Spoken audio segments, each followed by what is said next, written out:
Сен бұл өмірге не үшін келдің? Қалай ойлайсың? Бұл өмірге просто так келе салдым деп ойлайсың ба? Или бір миссиямен келдің ба? Қалай ойлайсың өзің? Не үшін келдің бұл өмірге? Қандай мақсатпен? Не үшін сені осы өмірге Құдай алып келді? Сол туралы ойладыңдар ма? Не үшін бұл өмірге мен келдім деп? Бұндай сұрақтар әр адамда болған шығар, особенно 25 жастан асқаннан кейін адамдарда осы сұрақтар туындай бастайды. Не үшін келдім бұл өмірге? Қандай мақсат, қандай цель, қандай миссия деп. Мені де осы сұрақтар мазалаған кезінде бұл сұрақтарды өзім іздендім, тексердім, изучать еттім әртүрлі источниктардан. И өзім бір мынандай қорытындыға келдім. Мысалы, сендерге пример ретінде айтайын, иә? Адамға пример қылдырып айтқанды жақсы түсінеді ғой. Мысалы, былай айтайықшы, мысалы біздің планета, иә? Мысалы, мынау біздің планета.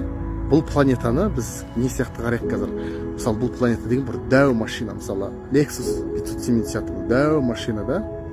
Бұл планета.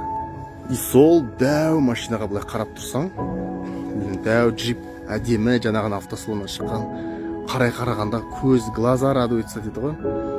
Не деген машина, не деген гармония, не деген идеально. Все работает как надо. Сол машинаға отырып жүрсең, түсінесің өзің. Қандай гармонично, все работает как надо. Бәрі істеп тұр. Ешқандай изяндар жоқ. И бұл жерде не айтқым келіп тұр? Бұл жерде гармония жайлы айтқым келіп тұр, да?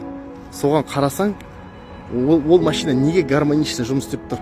Неге ол жерде бәрі гармонично, бәрі идеально күшті?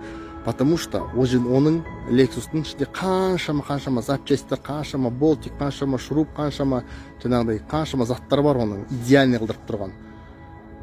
И сол былай айтқанда, мысалы сені айтсақ, мысалы сен, допустим, сол машинаның бір несісің, бір запчастьсің. Допустим, сен колесо болуы мүмкінсің, сигнал болуы мүмкінсің, или андай дворник болуы мүмкінсің. И мысалы сен сигнал дейікші, жоқ сигнал емес, дворник дейікші, жаңағындай терезені жуып тұратын. И сен сол дворник болып тұрып, сені егерде алып, жаңағы терезеге емес, сені мысалы колесоға тығып қойсаң, не болады? Дворник ол болады да сынып қалады, или бычыт болып қалады, жаман болып қалады, бір сөзбен айтқанда. Сондықтан мен бұл жерде именно предназначение туралы айтып жатырмын. Адамның предназначениясы, егерде сен өзінің предназначениеңді тапқың келсе, сен өзің іздену керексің, өзің орныңды табу керексің. Егерде сен, мысалы, қазір определенный сен бір талантың бар, сен түсінесің, сен қазір істеп жүрген жұмысың, істеп жүрген жерің, бұл сенің жерің емес екенін сен түсінесің. И, мысалы, сен сол жерде жүре берсең, сен жаңағы дворник сияқты сынып қаласың, өйткені айналып сынып қалады ғой. Сол сияқты. Егерде сен өз орныңды тапсаң, жаңағы мен пример ретінде айтып тұрмын ғой, сен жаңағы терезеге тұрасың, дворнигің болып тұрасың, и гармония болады, гармонично болады.